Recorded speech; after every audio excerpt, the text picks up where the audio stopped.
including, but not limited to, music, guitar making, poetry, photography, and sketching in his notebook. When he is not performing, you may not find him deep in the wooded solitude of the mountains, conversing with the wind and the crows only. Let's bring up Sean. Yay! I know that guy. I know that guy too. I think I'm okay with that. Hi y'all. How we all? I'm Sean. If you didn't know, I write poems. I've got some poems for you tonight. These are all out of my manuscript that will eventually be a book titled Tales of Unconditional Love. They're a bunch of poems telling a loose narrative of grief, healing, transformation, and that sort of thing. The butterfly does not concern itself with the opinions of worms who refuse to cocoon. You embrace the darkness so that one day you would bloom, showing off your truest colors of the soul in its embodied form. There are some who do not honor the courage, yet it is they who are narrowly polluted, bound only by their own shame and fear. So, do not let the words of worms hold power over you, because you can fly and they cannot. Poem. We will bring up our next feature. She's featured here before, you know, but we were still at Barnes & Noble. But we will be welcoming up an incredible poet. This poet, whose performance started 9 years ago. When a Tinder date turned friend failed to show up for a show he had booked both of them for, and is recently returning from a 6-year hiatus in writing. We welcome Nikki Elizabeth, who uses writing as a way to process her own trauma and shares it in hopes that it might help others feel a little less alone. You know her, you love her. Let's bring up Nikki. Obviously, I left my phone back at home. But that's okay, I have a bunch of them on my phone. So, I'm going to be reading mostly newer shit. New shit? But I'm going to start with an old one that goes into a new one. Ooh. So this is called Only for Tonight, and it'll be followed by Butterfly Kisses. It does not matter how many times you tell me you love me, because that time when you wouldn't look me in the eyes is my most resounding memory. And no number of you or beautifuls could ever undo the harm caused by my mother's spiteful eye. So instead, I'll slip into another man's bed, using their lust for me to fill my need to be wanted, and the distance of a one-night stand to avoid any further disappointment caused by my inevitable failure. And no number of you or beautifuls could ever undo the hate caused by my mother's spiteful eye, except for the ones dotted by kisses imperfectly spilling from my daughter's mouth. Eyes sparkling with so much joy it bubbles out in tiny fits of giggles, and a heart full of innocence that makes the words finally ring true. She's an imperfect princess, ball gowns and jewelry complete with messy hair and permanent stains, bringer of chaos and kettles, a perfect dichotomy. My shadow, my best friend and biggest cheerleader. It's the way she squeals in delight, "Mommy, you're so cute," that makes my heart sing in a way not previously thought possible, healing wounds neither of us were responsible for creating. Thank you.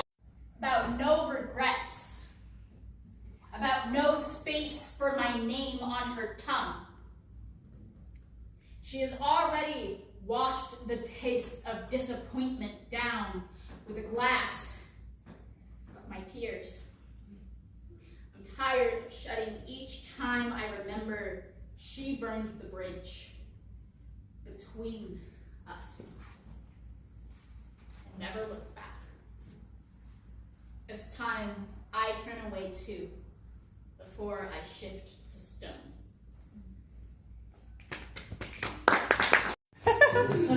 Probably does. You got that? You got that. You know, I think any he knows that. assistance? This sad boy. Yeah. Yeah. You want some help? No. I need professional help. I can't send you that. I know they don't have bugs. Aw. Can y'all hear me? That's all I have. Yes. Did it before. Of There you course, go. yeah. Like, that's because I'm allergic to mics. I normally don't use them. I'm not like it. What's up, guys? Hello. Hello. It's been a minute. I got 2 poems for you. This first one is about feeling stuck. Foundation pinned to earth, I will eternally reside here. Pained breaths, an absent house which remains perpetually. Wisdom feasts hungrily from my cavities. I am renewed by feverish hands. Flash of light in my peripheral. You were the only holy I had left. Did I die in such vivid color? Is this remnant just a sad simulacrum, an echo? And at the thought, true fear, that this, an eternal punishment, a dream actualized, and everything I ever wished for is possible and real. There we go. Shawty Fire Burn Like Shawty Fire Burn on the open mic. Okay, so, I want to sit or stand? That's up to you. How angry are you? Ray. I want to stand. There you Yeah. go. Ray. Separate things away. Throw the chair. Throw the mic stand. Do not throw the mic. Do not throw the mic. Guitar smash. Don't throw the chair either.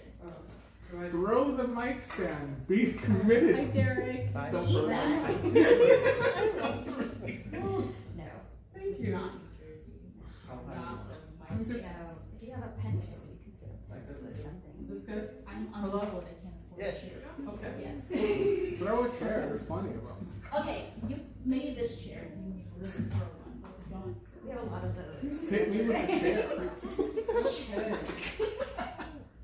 That's what this was really about. Of course. Okay, so I've had a lot of stuff on my mind the past week or so that's been upsetting. Mm-hmm. And in particular, all of this happening, all of these things happening globally, during the beginning of Diddy's trial, during a period of trauma anniversaries for me, has just been particularly making me angry. Right. So I was going to share some angry shit tonight. Angry shit. I had it up earlier and now I don't, so bear with me. What kind of bear? Pooh Bear? Yeah. Okay, so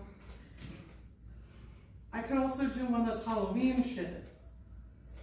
That's angry Halloween shit. Oh, okay. I was like, don't steer away. No, okay.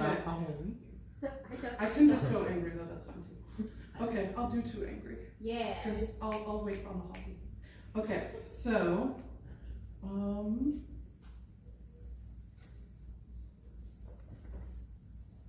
I'll start with the newer one. New shit.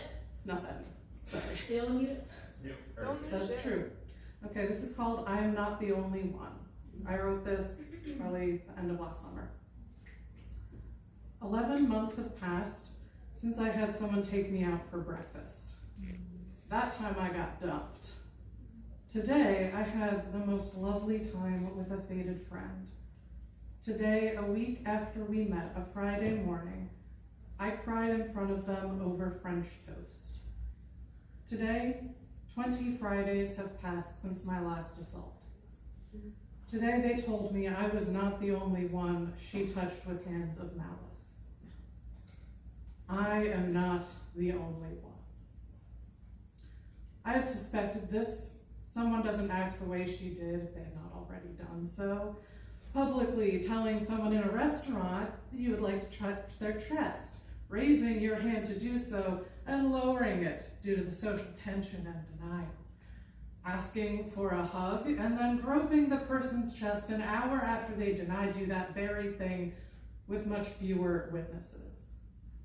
My friend didn't see. Does he even believe me? He does not speak with me anymore. I want to ruin her life. I want her to feel as alienated as I feel. I want her to feel the pain that I feel. I want her to kill her ego and address her shadow like I am. I want her to suffer 3 times as much as I have suffered. My life crumbled. My friendships broken. My foundations shattered. My stomach churned. My eczema breaking out. My understanding of reality in pieces. My body rejecting everything she and this fallout created. I hold such hate and anger in my body. That motherfucker has the audacity to call herself the goddess of enthusiastic consent, eclectic in her nature, and the fucking assault me years after she assaulted another young person. I want to throw this computer at the wall. I want to hit her with a baseball bat. I want to free her boyfriend from her treachery. I want her to never be around children again. I want to cry out. I want to scream. I want to coat the monocacy with her blood and hold her head up for all to witness. I want to tattoo my body with Medusa holding Poseidon's head. I want to organize her demise. I want the tension to leave my body for one fucking day. I want her to change. I want other people to actually give a fuck. I want I feel called to organize her demise. From now till then, I will pray. And that if I have time for one more, it's also angry shit. Yes. She's like, hey, Dad. Fluffy shit I was gonna read now. I'm fucking looking around the book now. I might. One of them has to be. I agree. Do you want to keep it? I don't care. It's fine. Yeah. All It's right. okay, I should have Listen, I'll Yell stick a around. really I'll sweet do it. poem. Maybe You just upset. gotta, if you read it angry enough, it'll be Going angry. through all of them. Shit, I don't know. I took a walk in the park with Bucky. It was gorgeous. You said a mean word. Sit on my feet. Anyway. Oh. Right, don't even listen to that. Okay. So I just wanted to say, since our features read some Poets Cauldron poems, Woo woo. we have an announcement. So if you did submit, you may have noticed some emails that said you're in the book. Yay, check it. So next week, I'm going to post, where is it? I'm going to read a poem that I think I've read a couple of times, but I love reading it because it just reminds me of how I'm so grateful that I made certain changes years ago that helps me to do what I'm doing today with the things I really love. And just like seeing the effects of those changes. So this one's called Molting.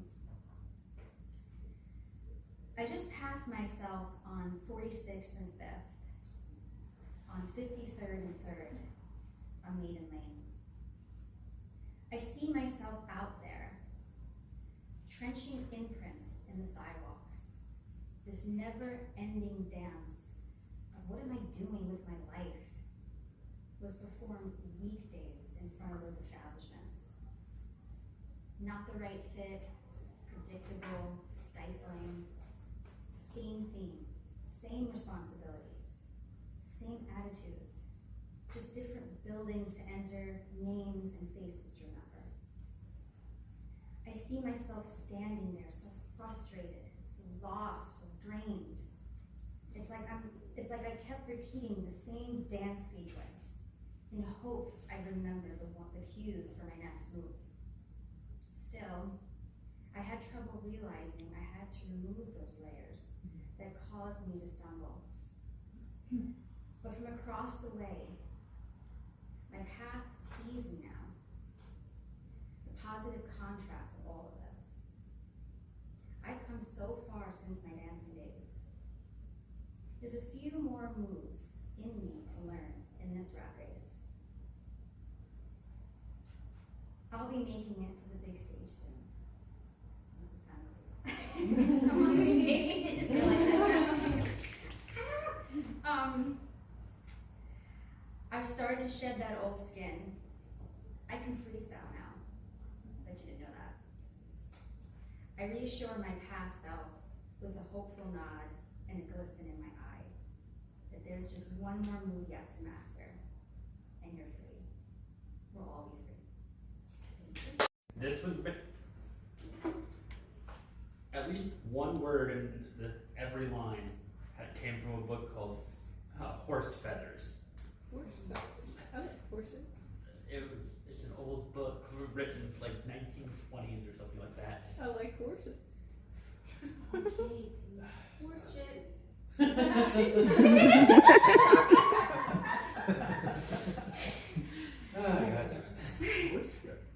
A mermaid figurehead, short of an Anis mirabilis. A Spanish pink stern returns. Sailors bundled in fear knots. Admiral on starboard commands, drop the sheet anchor. Coxswains from the ham approach. A bellman toxins. Tintitillations, oh yes, streetwalkers. He bawls. A sharewoman on cucking stool. Used a battledore on an ultramontane. A stool pigeon revealed. A soft starter with loss of a roundabout. Justice is steadfast and stalemate. He continues. An Auburn cracker roarbacks. Harlots in farthingale abducting milksops. He's a Fuberty divot riding side saddle on a cock horse. Sailors and streetwalkers mingle. The barrel house is lively. Applejack, Docondorus, amateurs in Germain, a tete-a-tete in toilet, sharing a love apple sub rosa. A Chanticleer beckons, tambourine banging. A sockfoot buzzes. The fiddler's G-string broke as the crowd is claptrapped, and the bard's pennylyre. Awoke from a pipe dream, dazed by a moon calf or nightmare. It was all poppycock.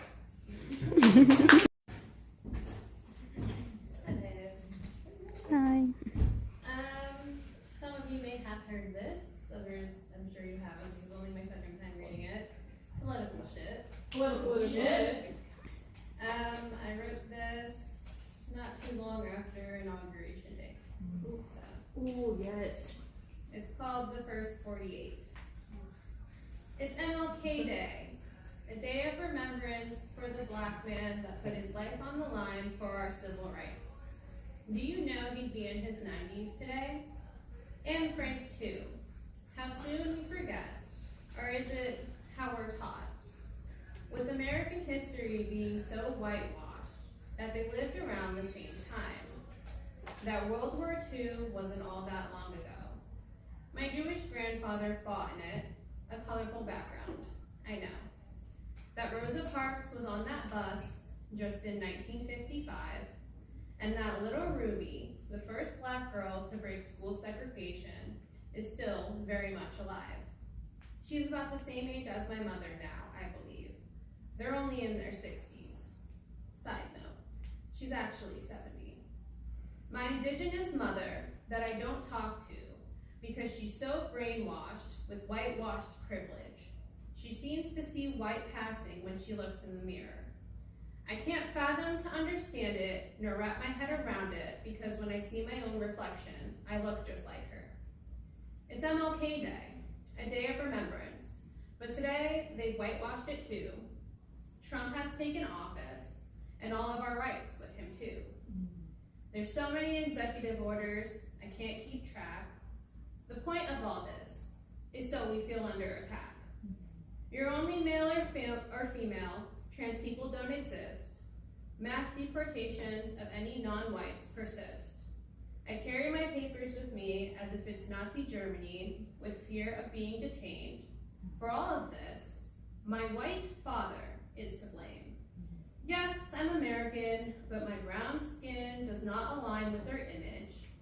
But should they approach, I'll play with them, a scrimmage. I will waste their time to protect many neighbors of mine. Back to my white father, being I'm a mixed kid. Growing up, I respected him a ton. He told me the truth about Columbus and colonizers and always protected me against those that didn't see me as his. Do you have any idea how confusing this switch up is?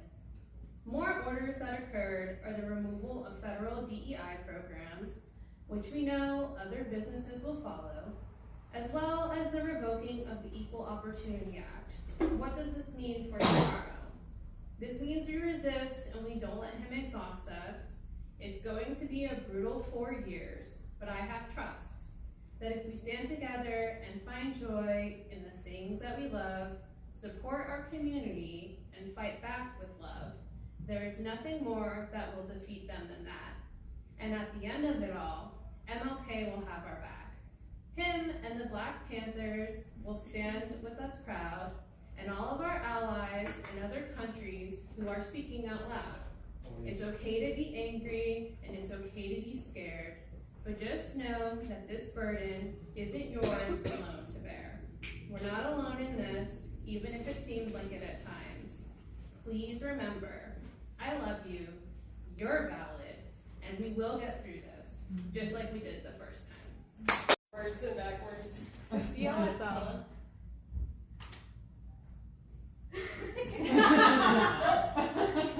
Yeah, okay. No. Yeah, and no. spotlight. Too much light. Yes, Too much spotlight. light. That was it. Oh, purple. It's fine. Oh, thanks. Good way to out me. No, I'm kidding. I didn't say anything other than it's by colors. You added yourself, boo boo. Listen, I think my personality outs itself. Okay, I have something new. It's New. not it right now. I'm telling Workshop. you right now. It needs some serious workshop. Alright. I think I might be the problem. I care deeply about people and the world around me, but I don't really know how to express that. And I'm afraid that I will never find the words to adequately say I'm sorry. I never confronted the things I wanted because when they, like my mother, never showed up, became novelties. I spent so long trying to be good, I got lost doing good. It wasn't about being liked or the pony I never got. I'm still lost, wanting to be the best, or to be great, to do great, to feel accepted. This too, a novelty. In the South, they call me strange and weird. The North calls me autistic. And just like the kid I am, I'm starting to believe it. And this rackets between hemispheres, trying to make sense of everything. Like when I was 2, holding onto the front end of a scooter, the guy, he was my babysitter's son, pushed us forward. I remember putting my foot down on the asphalt because I was curious about what would happen. Obviously, this was a mistake. The skin ripped from my foot. My mother was single and poor, and so was the babysitter. So I walked around with a bandage until it got better. They called it a mistake, but not on my part. I never rode a scooter with a babysitter's kid again, and people wonder why I inherited my father's rage. They called me dramatic. So when my mother told me to shoot for the stars, I aimed for God. Quicksand. So obviously I wrote this when I was kind of down. I feel the pull, the sinking deep, a silent weight where shadows creep. The harder I fight, the faster I fall, a prisoner to this endless thrall. Each gasp for air, each desperate try, feels like a whispered, a fleeting lie. The ground beneath me gives no grace, it swallows whole this weary face. Tears fall like rain, a bitter stream, shattering hopes, unraveling dreams. 1,000 shards my heart becomes, a rhythm lost, no beating drums. I hear their voices, faint yet clear, my family's love both far and near. I ache to stand, to hold them tight, to show them the strength within this fight. But I am drowning, I can't pretend. I need a rope, a friend, to pull me free, to guide my way, to bring me back to the light of day. Though this quicksand holds, it cannot claim the fire within the steady flame. I will fight the tears, I'll rise with pain. Through every loss, I'll seek my gain. For sinking's not the end of me, it's just a test, a path to see. And though I falter, break and bend, this will not be where my story ends. Reach out, let love extend its hand. You're not alone in this shifting sand. For hope remains, though faint it's true. The strength you seek is born within you.